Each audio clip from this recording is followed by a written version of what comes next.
es Tatiana Vélez y hoy les vengo a contar un poquito sobre la definición de creatividad. Lo más importante de saber es que la creatividad es un libro abierto y que según el autor y el enfoque que le dé, la definición varía. En este caso, tomamos como referencia el libro de la Anatomía de la Creatividad de Aguilera, que nos dice que la creatividad es el resultado de la aplicación sistemática de una metodología que no coarta la libertad, que puede ser una transformación o la creación de algo nuevo. Y por otra parte también tenemos la definición de creatividad según John Arnold, que es un profesor de la Universidad de Stanford, que nos dice que la creatividad es el arte de dar una nueva mirada a los nuevos conocimientos. Y finalmente tenemos una definición un poco más general, un poco más común, que es la que nos da la RAE, que dice que la creatividad se puede percibir, idear, expresar y convertir en realidad algo nuevo y convertirlo en algo valioso. Por otra parte, el libro de la Anatomía de la Creatividad nos cuenta que esta posee niveles y que estos niveles dependen mucho de la persona en sí misma, de su estilo de vida, de su profesión o de sus gustos en general. En primer lugar está el nivel de la creatividad expresiva, que se refiere como a esta creatividad espontánea que se da como en los niños, como en estas primeras luces de creatividad, en los primeros dibujos.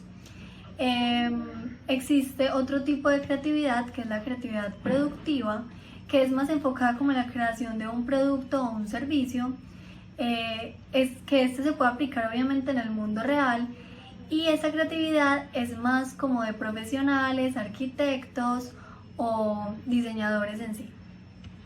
El tercer nivel de la creatividad es la creatividad inventiva, que son creaciones a partir de aptitudes como de flexibilidad mental y obviamente de fluidez imaginativa. Estas creaciones se dan más como por parte de los inventores o de los científicos. El cuarto nivel es la creatividad de la innovación, que es como la creatividad aplicada a conseguir la aceptación social como de nuevas maneras de ver las cosas. Esto se da más como en empresas innovadoras y en empresas modistas. Y finalmente la creatividad emergente, que son como la producción de nuevos paradigmas de trabajo, nuevas escuelas o nuevos planteamientos tecnológicos, y este se da como la creación de estas grandes plataformas como Apple, Facebook, Instagram. Y finalmente otra pregunta que nos debemos responder es ¿dónde nace la creatividad? O cuál es como este primer rayo de creatividad en la humanidad. Y esta vez nos basamos en el libro de la creatividad de Louis Bazant. Bazant nos cuenta que la creatividad es algo innato del ser humano, ¿cierto? No es algo que se crea, es algo que ya viene con nosotros desde nuestro propio nacimiento, pero que esta se empieza a formar en la creación de herramientas de caza, inicialmente como las lanzas, que son a corta distancia, y posteriormente el arco y la flecha, que es una caza a larga distancia.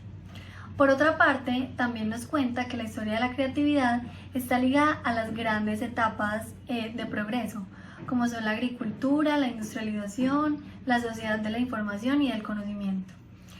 Y también nos cuenta que la creatividad no tuvo una definición exacta en la RAE hasta 1984 y en la Oxford English Dictionary hasta 1875. Así que la historia de la creatividad viene desde nuestros cimientos, pero se ha ido fortaleciendo a medida que pasan los años. Bueno, buenas tardes. Continuando con lo que mi compañera Tatiana ya les ha expuesto, vamos a continuar con la parte de cómo se es creativo y cómo potenciar esta creatividad. Para esto nos basamos en el libro que Tatiana viene manejando en la presentación y una conferencia en TEDx que encontramos de Frank Ponti. Es un consultor español especialista en creatividad en empresas, el cual pues tiene esta conferencia, la cual consideramos muy pertinente al tema. Bueno, para hablar de cómo se es creativo, según el libro, ¿cierto? El libro nos habla de que la creatividad es una conjunción de actitudes y aptitudes múltiples. las cuales trabajan de una manera conjugada para el acto creativo, ¿cierto? Trabajan bajo unas reglas, unas técnicas y unos métodos que finalmente dan un resultado que se supone es el acto creativo.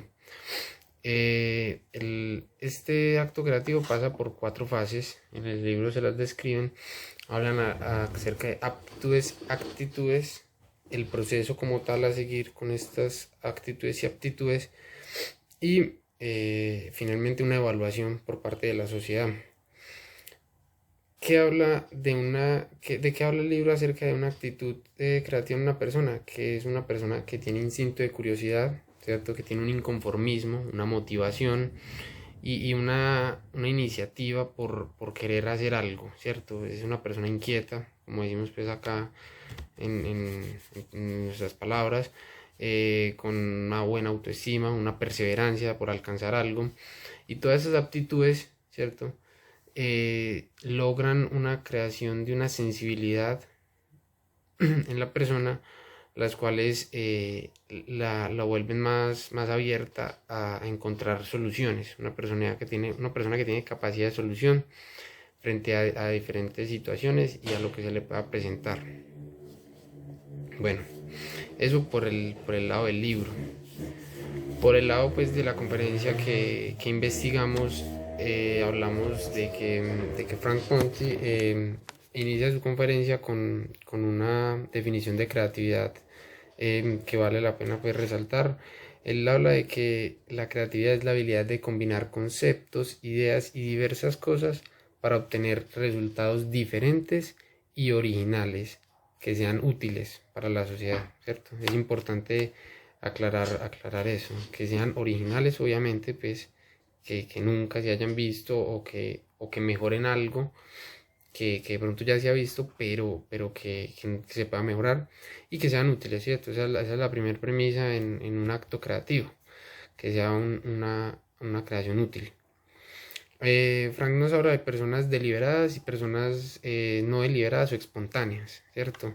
Habla de que las personas deliberadas son las personas pues que en su cerebro, y no es un tema de hemisferios ni de que cuál hemisferio controla más o cuál controla menos, no, es un tema de una función del cerebro interna en la cual nos habla de que las personas deliberadas son aquellas que tienen un pensamiento muy sistémico, ¿cierto? Un pensamiento, se podría hablar de las inteligencias matemáticas, inteligencia espacial, todo ese tema pues de pensamientos muy sistémicos, muy a la raya, muy que son personas que saben que una cosa tiene un inicio y un fin, y ya. Ese es un pensamiento muy lineal y muy organizado en cierta forma. Y son estas personas las que tienen ideas creativas, las que llevan a cabo procesos creativos, pero que se basan en ciertos modelos para conseguir esta creatividad. Por otro lado nos habla de la creatividad espontánea, la cual son personas mucho menos sistémicas, no son nada rígidos en su forma de pensar ni nada, sino simplemente las ideas llegan, ¿cierto? Las ideas les llegan y muchas veces las ideas los controlan y no pueden controlar esa creatividad. Habla en este caso de los artistas, por ejemplo, más que todo, y artistas que les llegan sus canciones, por ejemplo los compositores, la canción les llega en el momento que les llega, no él se sienta un día, porque el día que se sienta a planear no le llega nada.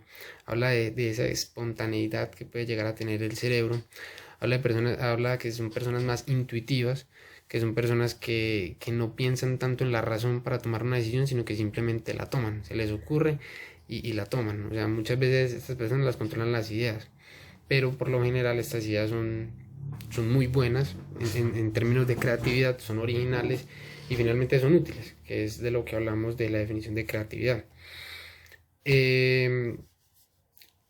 Bueno, en este sentido hablamos pues de que a lo largo de la historia han habido de las dos creatividades. Podemos hablar de Thomas Edison, que era una persona muy deliberada, una persona muy sistémica en su pensamiento, que fue creativo, fue un gran inventor. Y hablamos de Mozart, por ejemplo, que fue una persona más espontánea, igualmente muy creativa y que generó pues una revolución, digamos, en la música o en su momento, pues. Y hablamos también de Steve Jobs, ¿cierto? Que es también una persona muy espontánea, que su cerebro todo el tiempo está trabajando y simplemente le llegaban las ideas de una manera muy peculiar y que le funcionaba a él, ¿cierto? Bueno, a continuación voy a presentar una imagen en la cual pues es sacada también de la presentación, pero que me parece muy interesante. Él nos habla de que ponen a personas pues deliberadas y no deliberadas, por así decirlo, que las que encontramos la inhibición cognitiva serían estas deliberadas y las desinhibición cognitiva serían los más espontáneos, los cuales les preguntan, bueno, ¿qué harían ustedes para mejorar un auditorio de una manera creativa? Como podemos ver en la inhibición cognitiva, ellos trazan una línea y lo que es hacia arriba es lo que se muestra hacia arriba en este momento es lo que ellos piensan de cómo puede mejorar un auditorio, luces, todo lo que tenga que ver con mejorar un auditorio, luces, sillas, aire acondicionado, no sé. Pero por otro lado, las espontáneas simplemente abren su mente a cualquier posibilidad. No se centran solamente en lo que hay en un auditorio, sino en de qué forma pueden ser creativos, de qué forma creativa pueden mejorar un auditorio. Y abren su mente simplemente a todas las posibilidades. No se cierran a ninguna posibilidad de que pueda haber para mejorar un auditorio. Con esto pues queremos hacer como un comparativo un poco más explícito de cómo tratarían estos dos tipos de personas creativas. Y ya, bueno, muchísimas gracias.